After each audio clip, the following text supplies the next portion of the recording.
Well, ladies and gentlemen, it's good to see so many of you here to listen to the Attorney General.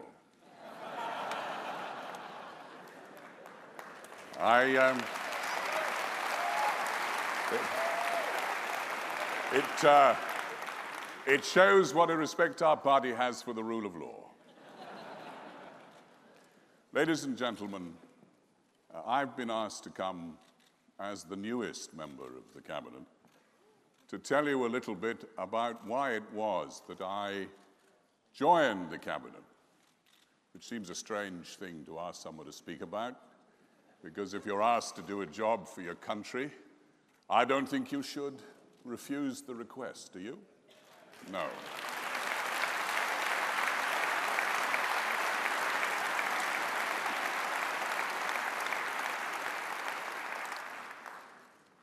At 11 p.m.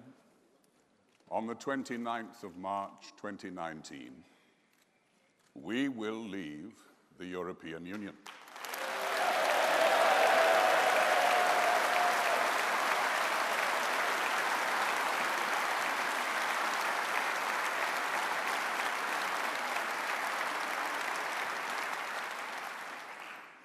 And soon thereafter, in an extraordinary moment in our history, the EU institutions will no longer have the right to make laws for our country.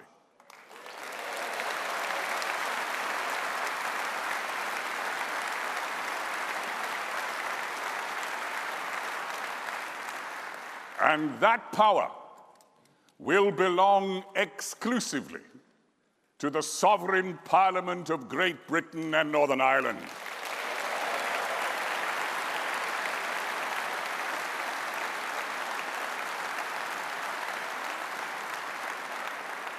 Ladies and gentlemen, that is a precious prize. Like millions of others, I voted to leave the European Union. Not because I didn't wish to continue our special and close friendship and collaboration with our friends there, but because the political and democratic price of ever closer union was just too high.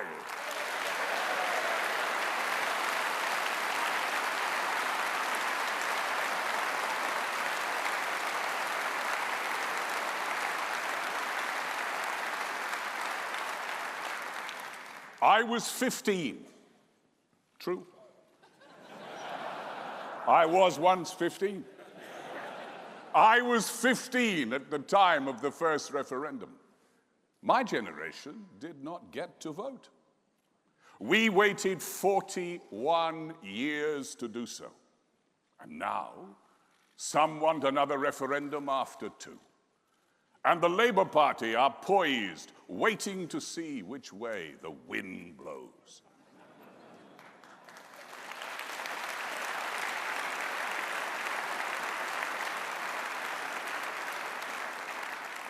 But this government and this Prime Minister will not be deflected from the solemn obligation that is imposed upon a government when 544 members of Parliament voted to devolve the decision to leave to the British people.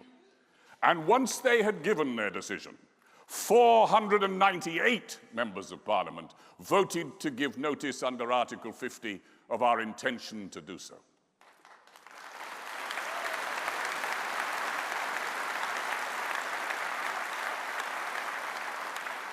She will deliver the prize that millions voted for and fulfill the largest democratic mandate that any vote has ever returned in our history.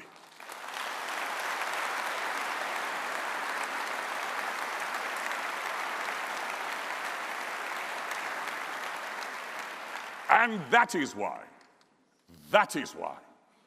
I accepted her request to join this government as its Attorney General.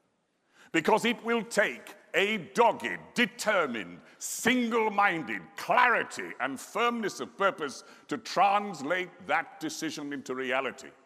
And it was clear to me then, and even more so now, that the Prime Minister will not flinch from her duty and the central mission that the people of this country have set us, to take control of our borders, as Sajid Javid has announced, to resume full sovereign rights over our laws, as we will assuredly do under our proposals, to cease the obligation to support the future budgets of the EU by huge annual payments. But in the real world, nothing so valuable is ever gained without sacrifice and compromise. And as Dominic Raab, in his excellent speech here, said, in a negotiation, pragmatism is inevitable and necessary.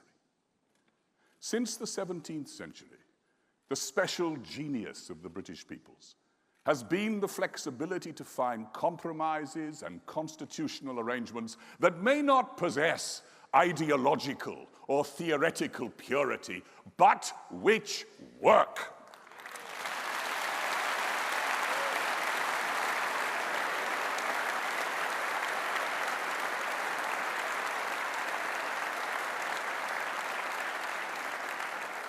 And we have asked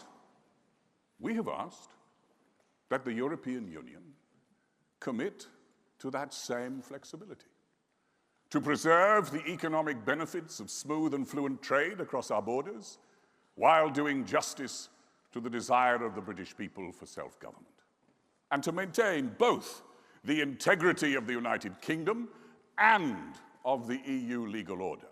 We know that on both sides, there are men and women who possess the vision and the goodwill to see how essential it is that acceptable arrangements are found. You know, as a lawyer, I have negotiated many agreements over the years. And as Dominic said, I know that the nature of a negotiation is, with apologies to the Rolling Stones, that you can't always get what you want. But we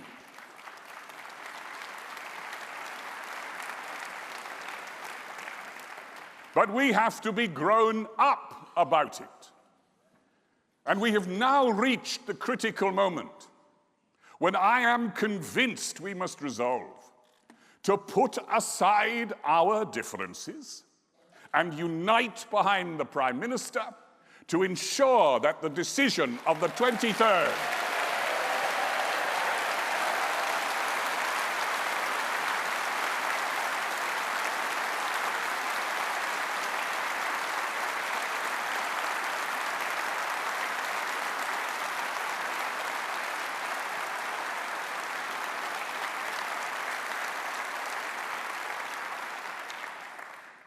to ensure that the decision of the 23rd of June 2016 is not set at naught by those who would have us remain in the European Union.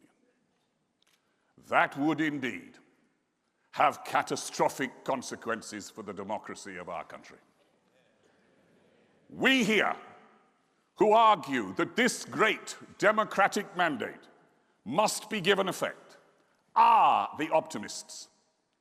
The whole premise and principle of Brexit is based on hope, not fear. We need not fear.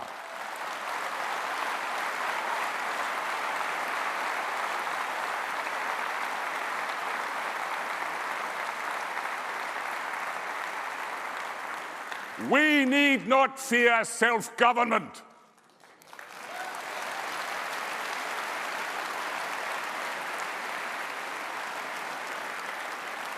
We believe that a nation like the United Kingdom will soon be able to gather her strength and, in close and amicable association with her friends, step out again into the world as a free, independent and sovereign partner to the other democracies.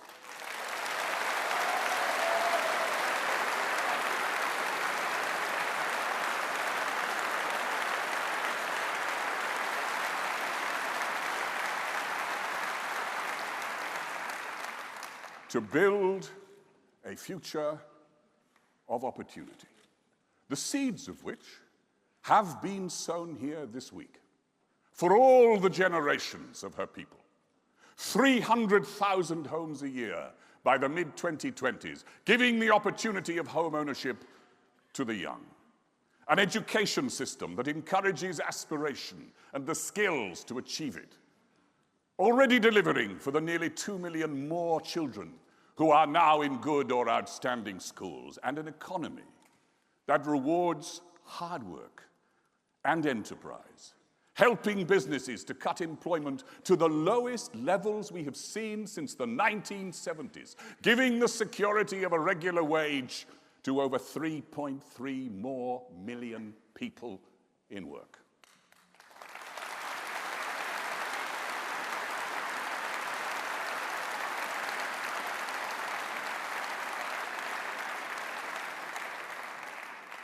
And so, let us say with Milton, methinks I see in my mind a noble and puissant nation, rousing herself like a strong man after sleep, and shaking her invincible locks. Methinks I see her as an eagle, mewing her mighty youth, and kindling her undazzled eyes at the full midday beam. Ladies and gentlemen, let us seize that prize. Thank you. Thank you. Thank you. Thank you.